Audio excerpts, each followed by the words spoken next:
We receive information through our senses and they serve us well. However, when we get in the habit of utilizing our senses to sustain a certain state of mind that consists of a worn out narrative, they are no longer serving us. Then we find that the senses become like a heat-seeking missile, hell-bent on increasing pleasure and avoiding pain. The problem with this is that growth will be so painful on the edge of suffering.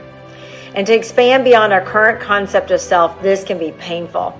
Like a growing muscle, unmastered senses dissipate power and create incoherency, even decoherency. Mastered senses serve as the ingredients of wisdom. The senses are our gifts.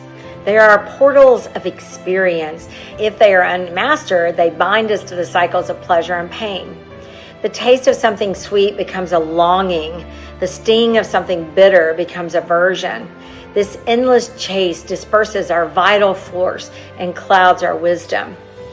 Ancient wisdom of the Yoga Sutras in these modern times offers us a strategy of Kriya Yoga, discipline, self-study, and surrender to the divine as the means of purifying this cycle. Tapas is the heat of discipline that strengthens the will to rise above impulse and to empower us to get off the hamster wheel of consuming, and always searching for what we can consume. With this discipline over time, we access a higher state of mind leading to freedom. Svadhyaya turns our gaze inward to see our patterns and our attachments clearly. The key to our progress is found in our ability to recognize patterns, utilize patterns, and then become the conscious pattern creator. Ishvara Pranidhana reminds us that mastery is not control for ego's sake, but surrender to the higher wisdom of the self.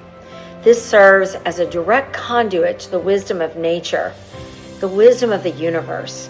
This requires a very humble approach within our training and our progress in setting our attachments free. And this results in a resistance that naturally arises as we start to extend beyond our current sense of self. Pratyahara, the lost limb of yoga, withdrawal of the senses. This is not suppression, but reorientation of the senses inward so they become tools of clarity instead of distraction.